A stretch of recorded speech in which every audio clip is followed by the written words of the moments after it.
The House will be dealing with second readings of Bill 31, the Livestock Industry Diversification Act, and the Bill 37, the Alberta Government Telephones Reorganization Act. At the moment, there are but 3 bills at second reading stage, 16 bills Committee of the Whole, 12 bills at third reading stage, and a number of others, of course, awaiting royal assent. The House sat last night till 11:30. Tomorrow night is supposedly an evening off, but of course there are always meetings. And then tomorrow evening, I'm quite certain the House will be sitting quite late as they move towards clearing up the legislative agenda so that hopefully they'll get out sometime before the end of July.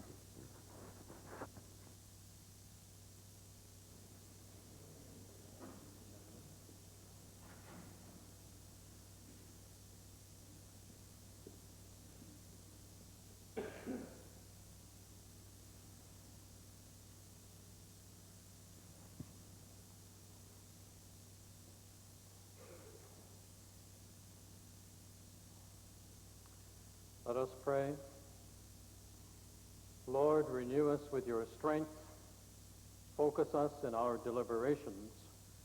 Challenge us in our service of the people of this great province and country. Amen.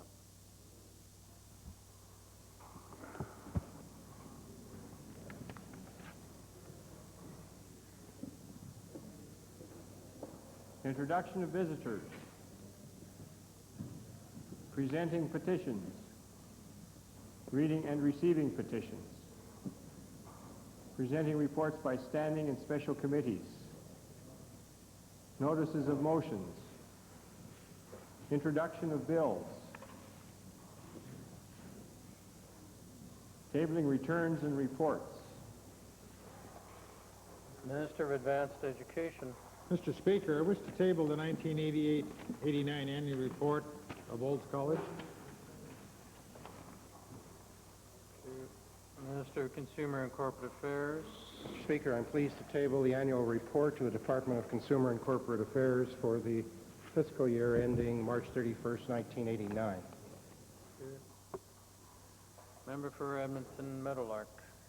Here I table for the consideration of the legislature a study done by Dr. Schindler of the University of Alberta outlining that there is more recent evidence that dioxins in fact are carcinogenic, and appended to this report are extensive studies backing up that point. I also table, Mr. Speaker, a report presented by Admiral E.R. Zumwalt to the Veterans Department. He was the former head of the Veteran Affairs Department, where he establishes the association between the adverse health effects and exposure to Agent Orange, specifically dioxins in Agent Orange. This is a breakthrough study because it underlines a number of... Thank you, Honourable Member. Thank you. Order, please. Order. Order. Thank you. Introduction of special guests. Member for Drumheller, followed by the Minister of Culture, Multiculturalism. Thank you, Mr. Speaker. It is indeed a pleasure for me to introduce to you and to all members of the Assembly a man who is well known to many members of this Assembly and who has touched for a good many thousands of Albertans. He is the former member of the Legislative Assembly for the constituency of Drumheller, which he represented with distinction between the years 1940 and 1979, 39 years, and then represented Albertans in the House of Commons as the Member of Parliament for Bow River between 1979 and 1988. He has also helped many, many thousands of Albertans in the running of Camp Gordon. He has just done a tremendous amount for our province, and I'd like all honourable members to greet him and help him celebrate his 80th birthday and ask him to rise and receive the traditional welcome of this Assembly. The Honourable...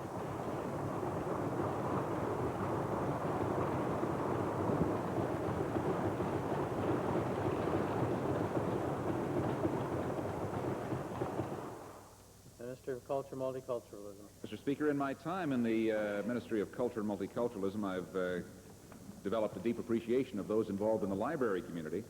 So, Mr. Speaker, it's a great pleasure today to introduce to you and to the other members of the Assembly Ernie Ingalls, the current president, and Beth Barlow, the immediate past president of the Canadian Library Association. They're in your gallery, Mr. Speaker, and they're accompanied by Blake McDougall, your assistant deputy minister, and the legislature librarian. Ernie's the chief librarian at the University of Alberta Library. Beth is head of the humanities department at the Calgary Public Library. It's a rare occasion, Mr. Speaker, when Albertans have the opportunity to head the National Association 2 years in a row. I would ask Ernie and Beth and Blake to rise and receive the traditional warm welcome of the Assembly.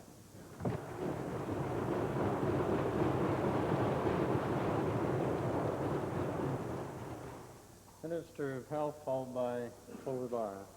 Mr. Speaker, I'm delighted to welcome today to our legislature 33 students in grades 5 and 6 from the Laurier Heights School. They are accompanied by their teacher, Mrs. Bourlay, and parents, Mrs. Benani, Mrs. Toker, Mrs. Dobson, Mrs. Walker, and Mrs. Budd. We had a great meeting. I look forward to presenting them to members of this assembly and would ask them to stand and receive a very warm welcome from the members.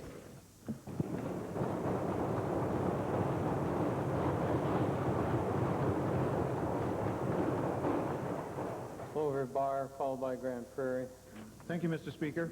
It is with pride and pleasure that I introduce to you and through you to the members of the Assembly two hardworking ladies who are providing superb service to the residents in the Clover Bar constituency. Susan Warner, secretary, and Heidi Schlack, step student. I would ask our guests to rise and receive the recognition and welcome of the Assembly.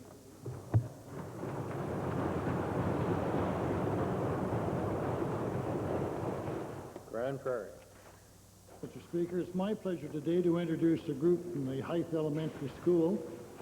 There are some 33 students and teachers and parents and drivers, and they're in the members' gallery, and I'd ask them to rise and receive the warm welcome of this assembly.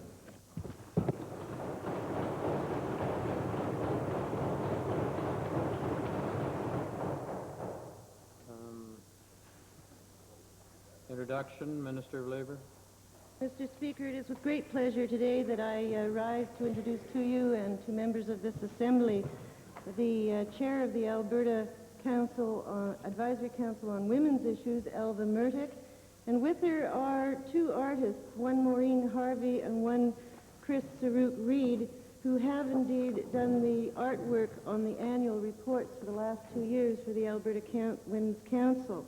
Maureen Harvey received her education at the University of Alberta, also at l'École des Beaux-Arts in Montreal, the University of California, and of course our own excellent Banff School of Fine Arts.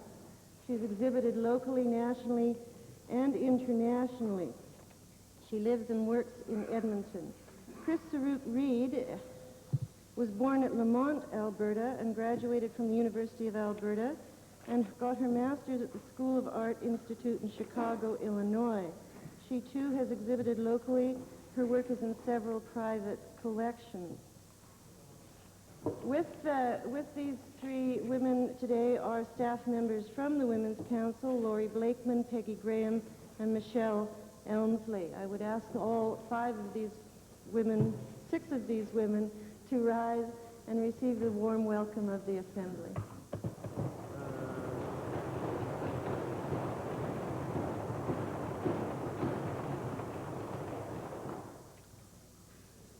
Might we have a unanimous consent to revert to the tabling of returns and reports?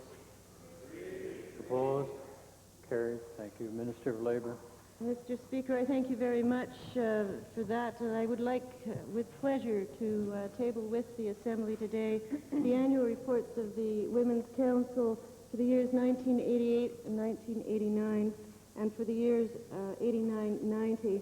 And I would certainly encourage all members who would to take the 88-89 annual report and frame it, because it is a beautiful picture, and also to notice the picture on the front of last year's annual report, both of which are done by our two Alberta artists. Thank you very much.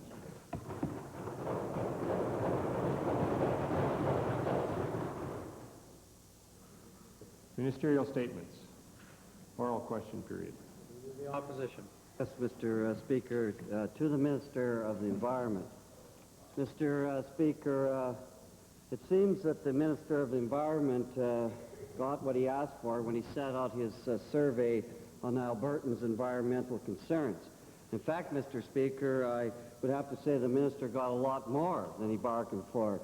Mr. Speaker, this summary of some 4,000 responses to the Minister's plea for ideas frankly is a ringing condemnation of this government's weak-kneed approach to protecting and cleaning up our environment. Hear, hear. Now, Mr. Speaker, I'm sure the Minister felt really warm inside when he read response after response that contained sentences like this one, I quote, "I feel that to date our Ministry of Environment has been doing little more than paying lip service to environmental concerns." Right on, Mr. Speaker. Now, Mr. Speaker, the title is It's Yours, Alberta's Environment. I hope the Minister is going to try to prove that that is the case. We're certainly going to give him opportunity, Mr. Speaker. But my question to the Minister, now that Albertans have been kind enough to spell it out for the Minister, is he prepared to commit himself and his government to environmental practices and standards that the people of Alberta are demanding from this government? Well, Mr. Speaker, I would think that the honorable leader of the NDP party should be mighty pleased that we just didn't put out a document full of pap. You know, we could have put out a nice, friendly document, taken all the nice things that Albertans said, but we had the honesty and the courage to print not only a full reflection of what Albertans thought about environmental policies, but what they thought about the minister, too. Now, I think that takes a lot of courage and a lot of honesty. And that's typical of this government. That's typical of this government. We don't try to hide anything. We don't try to hide anything. And with respect to what's coming, I say to the honorable minister, stay tuned. That's fine, Ralph. Don't worry about it. Mr. Speaker, yes, honesty and courage. Let's see how much honesty and courage we have from this government, Mr. Speaker. Census report says, it's just a report. There's no environmental action here, Mr. Minister. And the report says that the central, and I quote, the central issue of concern was the environmental effects of pulp and paper mill development in this province. The majority strongly opposed such development, Mr. Speaker. And my question then, show some honesty and courage to this minister then. Will the minister accept the will of the people of Alberta and call an immediate public review of operating licenses recently issued to Diashawa, Procter & Gamble, and Weldwood? If he does that, then we'll talk about courage and honesty. Mr. Speaker, the booklet that the honorable member has in his hand is a reflection of thoughts on a multitude of environmental issues. It doesn't restrict itself solely to the issue of pulp mills, but it's to the honorable member's political advantage, of course, to lift out those things that are negative, because it's the duty and the obligation of the opposition to be negative. To be negative, it's the duty and the obligation of the government to be forward-thinking and positive, as we are. With respect to the license reviews, Mr. Speaker, those mills played by the rules. Daishoa played by the rules. Wellwood played by the rules. They have put in place the finest mills in the world. I don't know what more they want. With respect to Procter & Gamble, had the honorable member been paying attention, he would have noticed that indeed there was a public review of the Procter & Gamble license prior to the reissuance of that license. Mr. Speaker, what's the point of putting this out if you're not going to listen to the people of Alberta? You're more worried about Wildwood and Diashawa. That's right. This is what the people of Alberta want, and the minister should be listening to them. He said he has honesty and courage. Where is that honesty and courage, Mr. Speaker?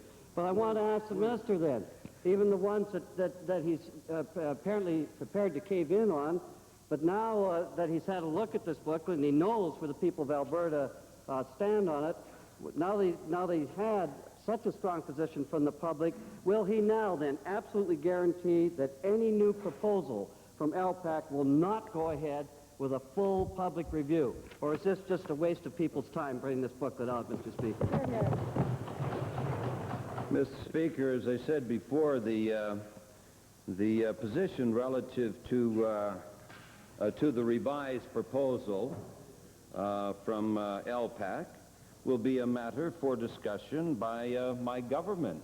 And after we've had full discussion, we will decide what course of action to take, but it will be in the best interests of Albertans.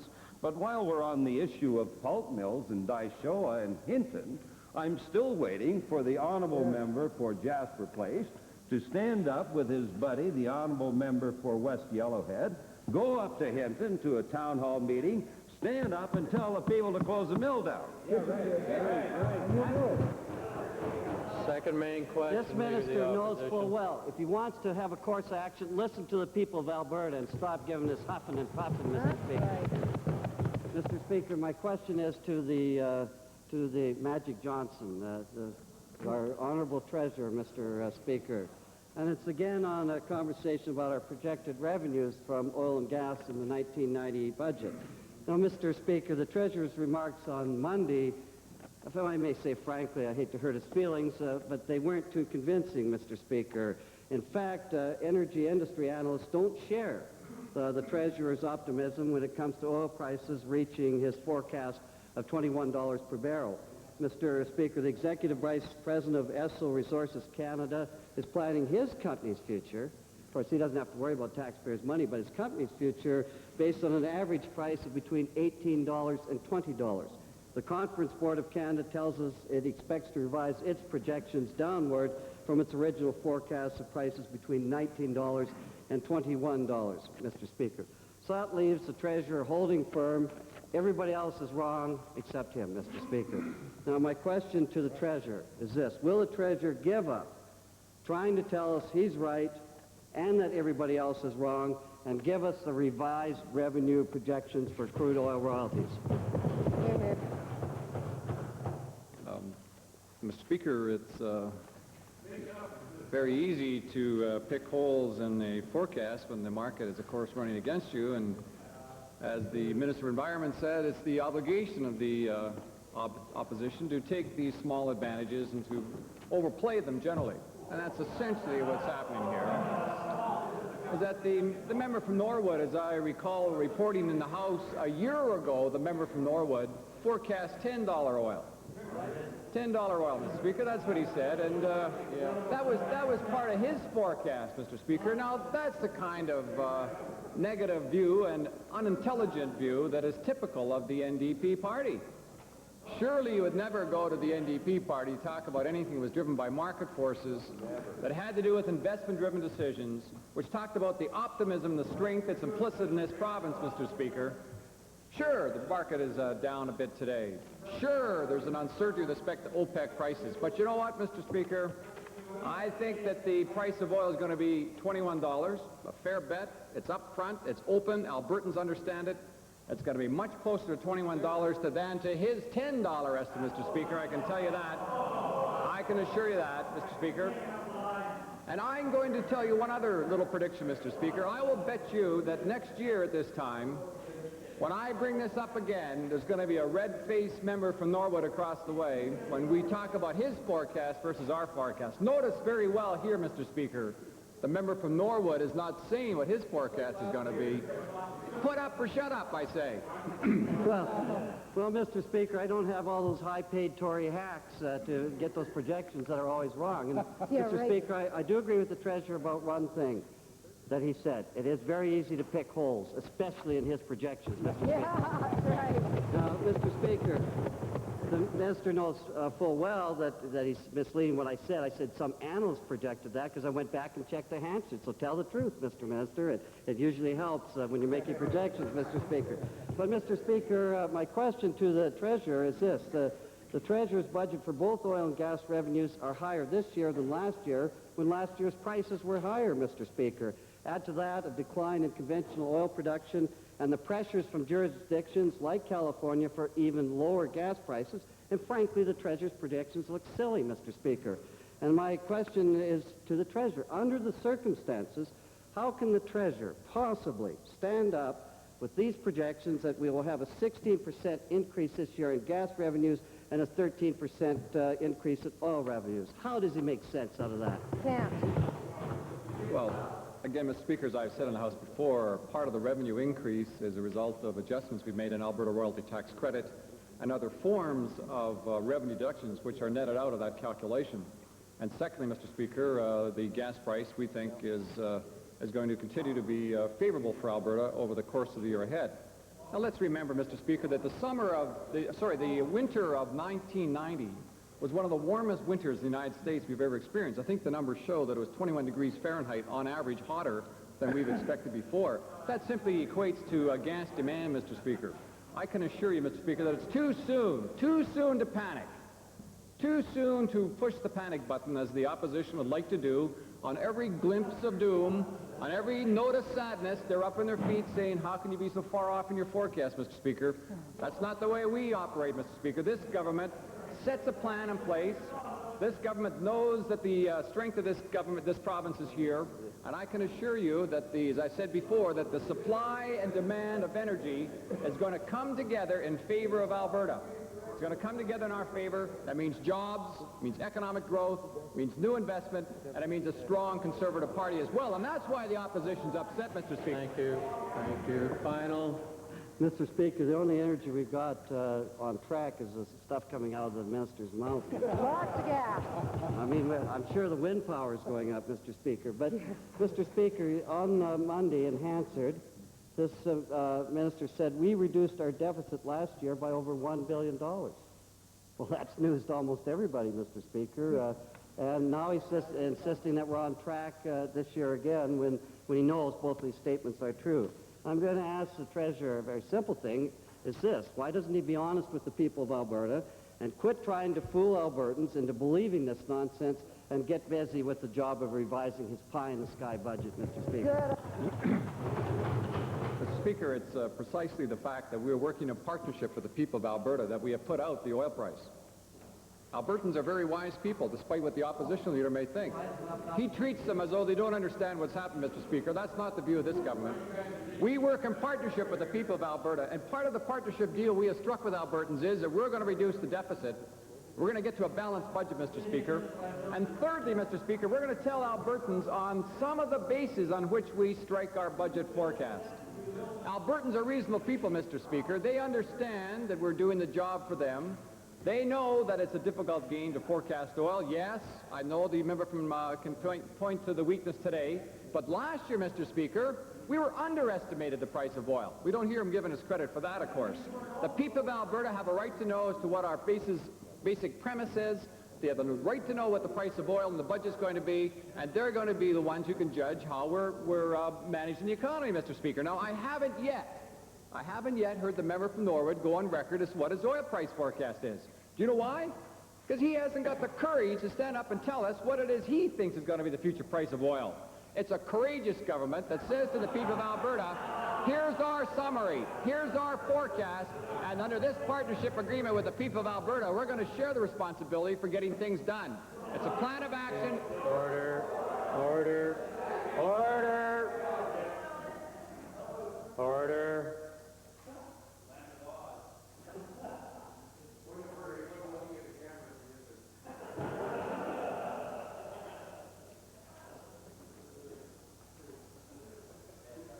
Leader of the Liberal Party. Mr. Speaker, the government now has an accumulated debt of about $10 billion and no plan to pay down that debt. We have an unfunded pension liability of $9 billion and no plan to pay that down. We now have the Minister of the Treasury telling Albertans that, don't worry, we're going to balance our budget, things are going to be fine. And we can see that oil prices have gone down and that he isn't going to be able to balance that budget.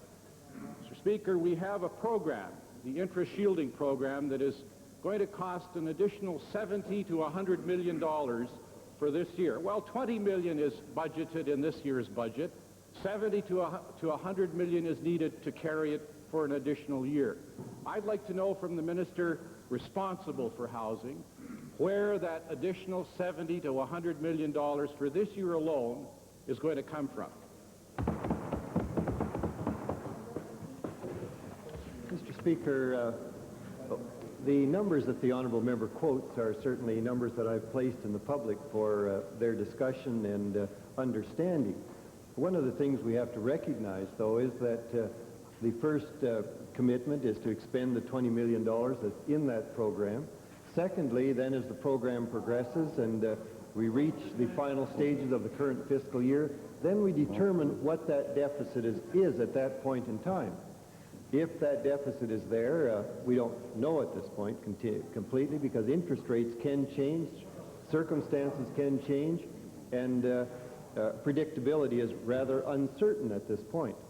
But if it is, the general method by which you look at that is, there are two. One, you look within your department and see if you can reassess priorities.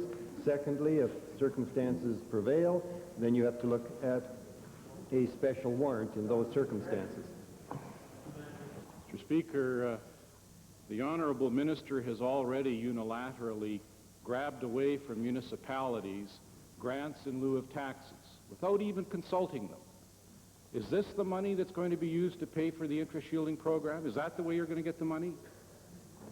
Mr. Speaker, that statement is a very unfair one and a very misleading one to the municipalities of this province. What it actually is saying, Mr. Speaker, is can the municipalities have a trust between the minister, the departments, the government, and themselves?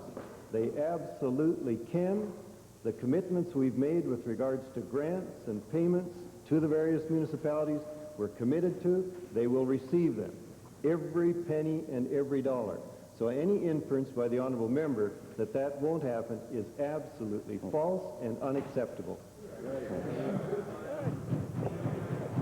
Mr. Speaker, there's a saying in the military that if it walks, salute it. If it doesn't, paint it. I think the government's principle is that if it walks, subsidize it. If it doesn't walk, keep talking until you can subsidize it. My last question to the Minister, the Treasurer, is this.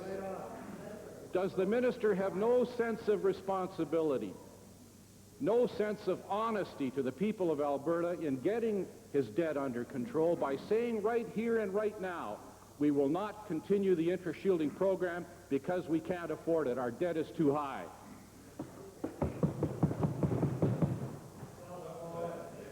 Speaker, the question of the relative size of Alberta's debt, of course, is a concern to the government.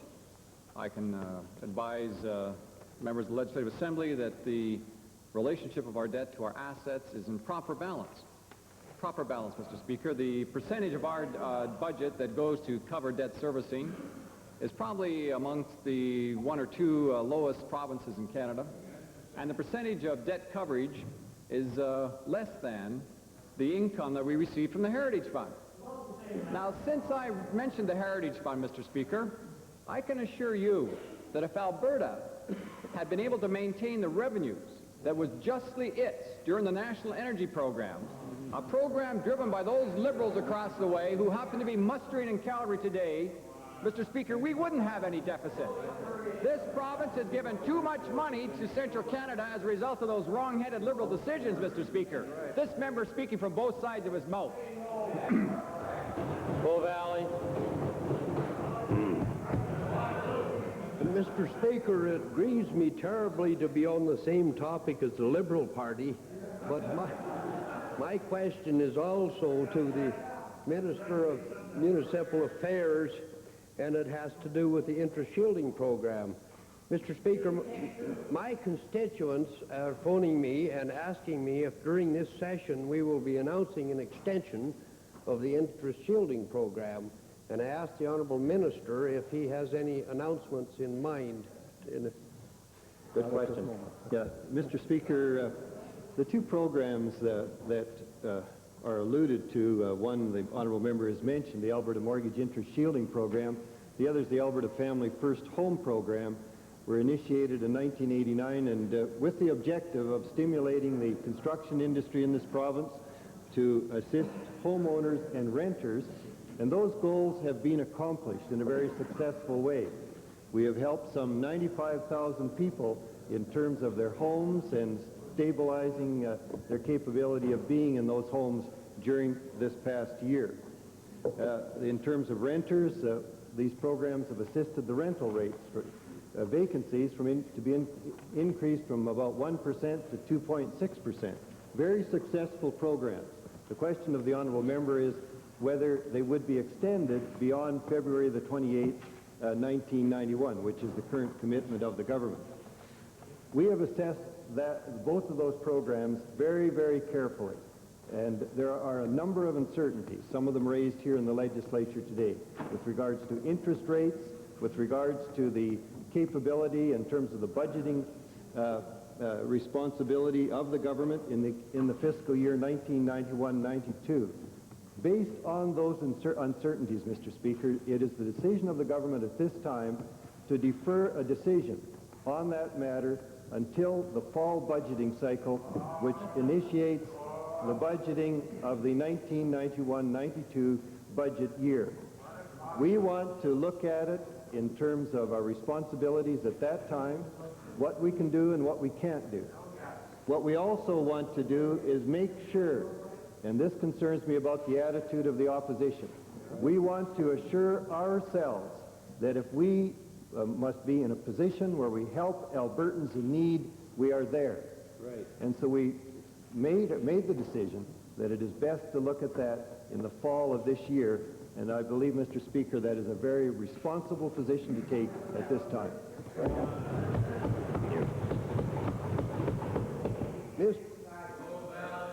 Mr. Speaker, we also had a small business interest shielding program that was running in parallel with the mortgage interest shielding program. I wonder whether that program will be carried on until February and whether it will be reconsidered this fall. I could not put it near as well as your colleague and friend, the Minister of Municipal Affairs, has put it. Let me just indicate that the position as it relates to our interest shielding program for the small business community is exactly parallel as to what the Honourable Minister of Municipal Affairs indicated as it relates to the mortgage program. Bakerville.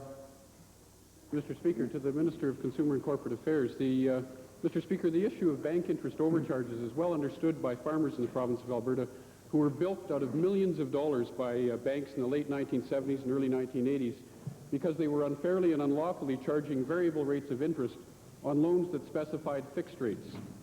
Recent court decisions, Mr. Speaker, involving Dunphy Leasing in Calgary, for example, indicate that banks and other lending agencies continue to squeeze millions of dollars unfairly from Albertans by misleading them about the actual rates of interest being charged on consumer loans and credit cards. Shame. In fact, judges have used the provisions of the Interest Act 1886 to roll back interest rates to 5% in these cases.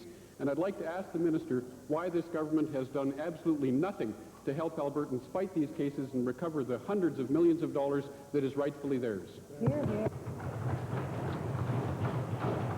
Mr. Speaker, with respect to the case of alleged interest overcharges, the government some time ago indicated to individuals who raised the issue with them that we would work with themselves and with the banks in reviewing the specific circumstances involved. I have to emphasize here that it is in fact federal jurisdiction with respect to governance of the banking system itself. However, if indeed there have been problems, and there are obviously perceived problems, we would like to assist in any way possible. To this point in time, the court cases that the honourable member refers to have been mixed with respect to their response. The court cases themselves have dealt with individual circumstances, and in our review, what we're attempting to ascertain on 8, 9, 10-year-old circumstances is whether or not, in fact, those are individual circumstances that need to be decided individually in our court system through a process that's given to the people to determine through that process, or whether there is a general policy problem that we can assist with in terms of mediation or other kinds of negotiations with the banking system. Just so much talk, Mr. Speaker. The matter of contracts between clients and companies is in the jurisdiction of the Honourable Minister, and his inaction is unacceptable. On April 24th, I introduced, Mr. Speaker, Bill 283, the Interest Charge Review Board Act, on behalf of my colleague, the Honourable Member for Edmonton Strathcona. This bill would establish a simple, fair, and effective means of reviewing these cases and getting the money back for Albertans in cases that they win. And I'd like to ask the Minister why he hasn't adopted this bill as a government bill and passed it, or devised one of his own that would take concrete, positive action on bank interest overcharges on behalf of Albertans. Right on. Mr. Speaker, what in fact is unacceptable is the use of this circumstance and people who are in particular situations as a political football to indicate that there is an overall response, when, to the best of my knowledge, the member at least hasn't given me that data, and any data I have received is far too individual and complex to have determined that general policy. Mr. Speaker, with respect to the cases, we continue to try to reach this almost decade-old question as people across this country try to reach it. But if the member is at all aware of a specific circumstance or has information that would lead us to conclude that the banking system has in fact done wrong, given the wrong information, and abused individuals in the province, then I'd like to see it, and I'd like to see it on my desk in the morning. Edmonton Whiteman. Mr. Speaker, my questions today are directed to the Minister responsible for the Workers' Compensation Board, and it's my understanding, Mr. Speaker, that he has had the information that has been sent to me, that he has that information as well, so I would assume he's informed to respond to my questions. Mr. Speaker, recently there was the awarding of a huge contract and there's subsequent negotiations for additional work worth millions of dollars for the installation and systems development of computerized systems within the Workers' Compensation Board. Admittedly, 10% will benefit local firms, but the bulk of the action benefits the American-based firm of Anderson Consulting. My question, Mr. Speaker, to the Minister responsible for the Workers' Compensation Board: why would the Minister permit criteria to be so restrictive that it excludes any Alberta-based companies from competing in the original tender? Mr. Speaker, the member is completely wrong. The competition, the bidding process was open to all companies in Canada and in Alberta.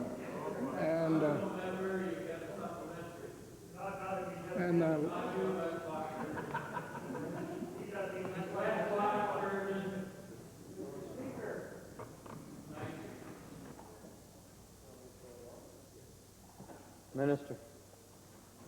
So you forgot the question? Well, Mr. Speaker, if the honourable members do not wish to hear the answer, maybe they can ask a supplementary. Right. Right on. All right. Mr. Speaker, the reference that I made it very clear that I talked in terms of it being so restrictive that it excluded the possibility of any American or Alberta-based company from competing in the tendering process. My second question, however, Mr. Speaker, to the Minister: if the government is so serious about diversifying Alberta's economy, why did the Minister not use this opportunity to utilize Albertan companies for the systems servicing agreement, which is worth millions of dollars, instead of negotiating with that one company only, the American-based company of Anderson Consulting? Mr. Speaker, to the first question, the honourable member is wrong. To the second question, we had the competition open across Canada. There was, I believe, 5 or 6 firms that bid on the contract. The Workers' Compensation Board, in their discussion with a private consulting firm, Gilwood and Hayward, on their advice, picked the firm that would do the best job for workers' compensation for the workers of Alberta and for the province of Alberta. Member for Highwood. Thank you, Mr. Speaker. My question today is to the Minister of Tourism. Mr. Speaker, as several honorable members in this House have brought to the attention of the Assembly about the steam engine 6060, mentioned that there are at least 4 organizations bidding for that engine. One of those organizations is from my constituency.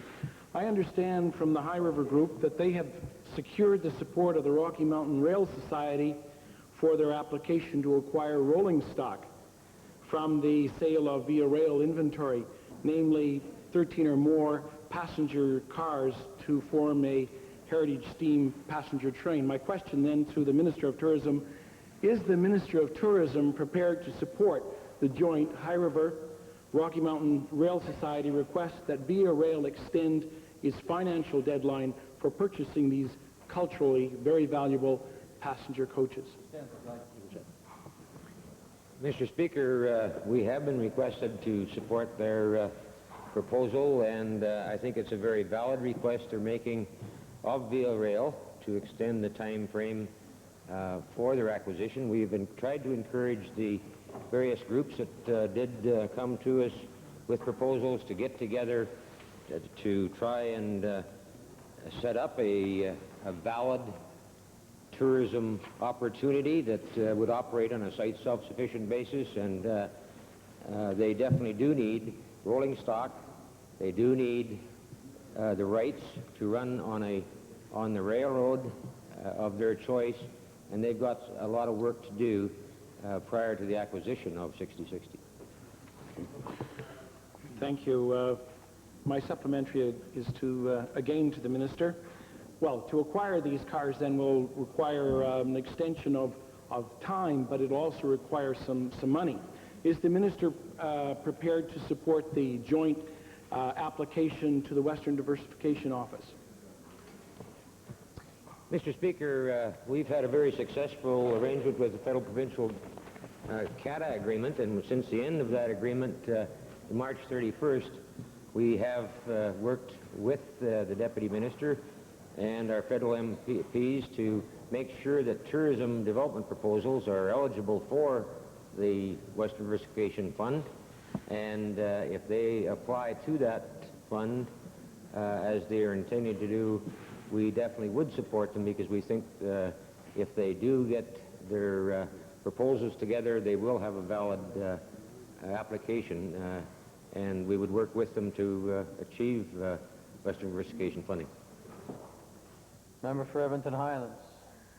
Thank you, Mr. Speaker. Mr. Speaker, this government continually underfunds institutions and expects them to survive and carry on operating as if they're meeting the rate of inflation, the cost of living increases that they face for operations. And it's precisely true when it comes to advanced education institutions. All you have to do is look at, tuition fees for most of the major institutions. They're all up by the maximum allowed 15%. The correspondence school fees are up by up to 500%. Graduate students' fees are up in some instances by nearly 400%. Mr. Speaker, the latest round of implications comes from Athabasca University, which effective August 1st is now forced to cancel its toll-free service for students for registrar, tutorial services, course materials, library, and other faculty services, Mr. Speaker. In other words, the correspondence long-distance university has to cut its phone service. My question is to the Minister for Advanced Education. Given these consequences, is he prepared to redraft his budget now, provide enough money for these places to function properly, and bring it back through the Treasurer for consideration of the Assembly? Mr. Speaker, one wonders at the outset how long the honourable member for Highlands has been here. Surely the member knows better than that. We go through an exhaustive process in terms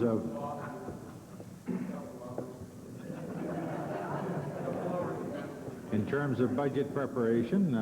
There's a full hearing within this House, Mr. Speaker, where all members are allowed to participate, and I would think the member for Highlands and others would agree, if one looks at the expenditure in the province on the 29 institutions of $1 billion, one would see that it's amongst the highest per capita in the nation. Mr. Speaker, this is exactly the problem. The minister thinks this is a joke. Mr. Speaker, every institution has had to cut quality services to students. The students are paying more and getting less. Is there any measure that this minister is willing to undertake to solve this crisis, or is he just going to let it happen till the institutions are at their knees? Mr. Speaker, perhaps the honourable member has some suggestions. Surely the taxpayers of this province are making a very significant contribution to the post-secondary system. We have the second lowest tuition fees in the country. I have endeavoured, in order to review on the whole question of tuition fees. Surely the honourable member is not saying that this minister should be attempting to take away the setting of priorities by the post-secondary institutions. If that is the thrust of the honourable member's question, Mr. Speaker, then I look forward to the discussion on Bill 27 in committee.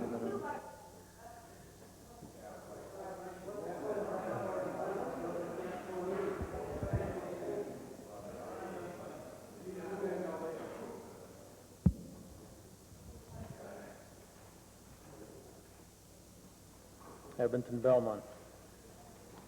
Thank you, Mr. Speaker. My question is for the Minister of Labour. Mr. Speaker, I have here an original sample of Mr. Kirkpatrick's handwriting. I have here a handwritten draft of a memo that advises merit employees to discriminate against union members. I can produce the original at the appropriate time if requested. And I have here, Mr. Speaker, an expert opinion from a forensic document examiner stating that the two are written by the same individual. My question to the Minister is, what more evidence does the Minister require to take action in this matter?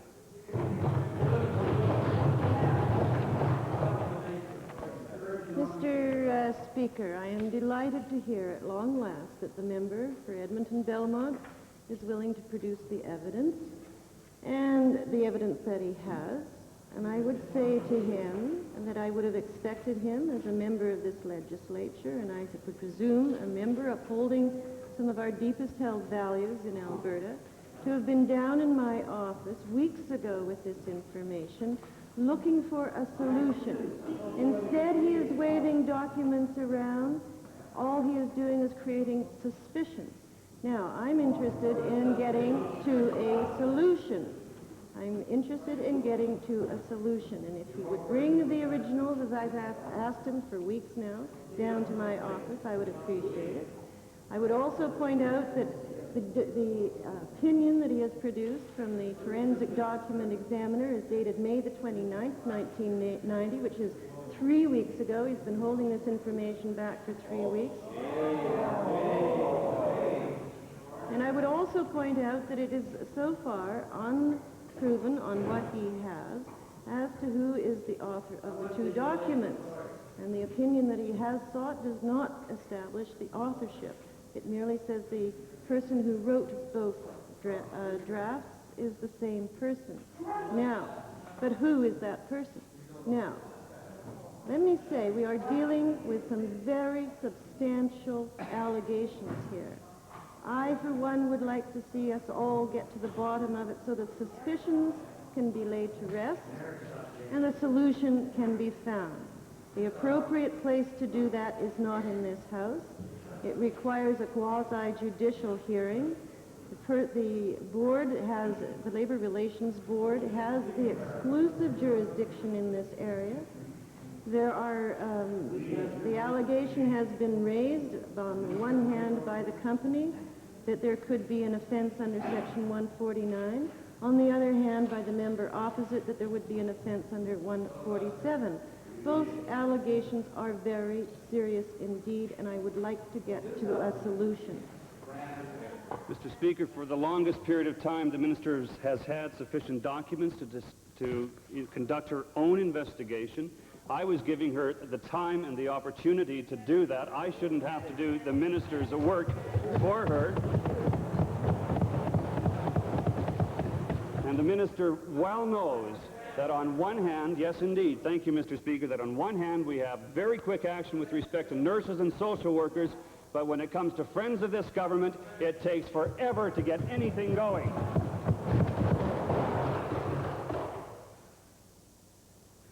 Succinct question. Then, Mr. Speaker, very succinctly, I would just ask the Minister what steps she has taken with respect to this What investigation has she conducted into this matter of her own department? Any investigation? Thank you, honourable member. Mr. Speaker, I have been looking into the matter, and I am continuing to look into the matter, and I again ask this honourable member to do his duty as a citizen of Alberta, as a member of this Legislative Assembly, and let us look for a solution instead of merely spreading suspicion around as this person is doing. Buffalo. Thank you, Mr. Speaker. This is to the Minister of Energy. Mr. Speaker, for years, United States regulatory agencies have been the only real impediment to our fair and unrestricted access by Alberta's energy to the United States, which is supposed to be guaranteed by the Free Trade Agreement. Now we're finding the California Public Utilities Commission taking the California Public Utilities Commission is taking actions which are designed to drive down the price of gas which Alberta producers receive from that California market. Now, I support the efforts of the Energy Minister to ensure that we get a fair price for our gas, but what Albertans can't understand is why we have to put up with continual harassment from U.S. regulatory agencies when we have the Free Trade Agreement. And I'm wondering if the Minister then would tell us why it is he isn't seeking a remedy under the Free Trade Agreement for this harassment by the California Public Utilities Commission and other regulatory harassments that our natural gas has been incurring. Mr. Speaker, I should say that with regard to our new market potential expansion into California, the expansion of Pacific Gas Transmission or the Altamont project or other projects carrying gas into the state of California will be a direct result of the Free Trade Agreement and the OII order by the CPUC, California Public Utilities Commission, Mr. Speaker, that ordered that Canadian gas be treated on the same basis as American gas on expansion into California. So I think that, in fact, the Free Trade Agreement has worked to the benefit of the gas producers in the province of Alberta. Well, the fact is that the reason he isn't going the Free Trade Agreement is that it doesn't protect Canadians. It doesn't even have a dispute mechanism. And I'm wondering whether the minister will undertake to push for this type of regulatory harassment to be covered under the Free Trade Agreement so that we can ensure that we have free access to the United States markets in the same way as American consumers have been guaranteed access to our energy resources. Mr. Speaker, the honourable member, I'm sure knows better than to accuse the Free Trade Agreement or a lack of remedy under the Free Trade Agreement for the difficulties we're having in California today. The problem with California today in moving our gas, Mr. Speaker, has to do particularly with a lack of expansion. And in that, there is negotiations currently going on today with the producers in Alberta and Southern, the agent for Pacific Gas Transmission. We are in a difficult period because we don't have the expansion to be able to match the regulatory intervention that we perceive with the California Public Utilities Commission. Mr. Speaker, under Part 2, Section 10 of the Natural Gas Marketing Act, we have plenty of remedies in the event there is not an agreement reached between the producer and the aggregator. This has nothing to do with the Free Trade Agreement, Mr. Speaker. As a matter of fact, as I've indicated, the Free Trade Agreement gives us national treatment for natural gas expansion projects into California. If the honourable member was legitimately concerned about the issue of the current round of negotiations with Alberta and Southern and producers, he wouldn't be dragging in the Free Trade Agreement because it has nothing to do with the issue. Calgary Milliken.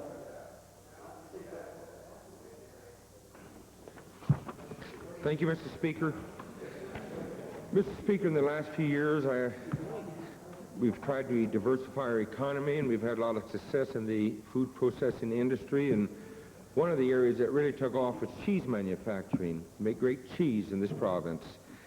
But throughout the last entire effort at this, the cheese factories around this province have continually had a hassle getting a reliable source of milk to make cheese. And you've got to have milk to make cheese. And wonder if and as far as the supply of milk, if the dairy farmers are allowed to, I mean, they can't increase their production, they get penalized. So I wonder if the Minister of Agriculture could please explain why do we have this type of a situation in this province? We can't blame the NDP.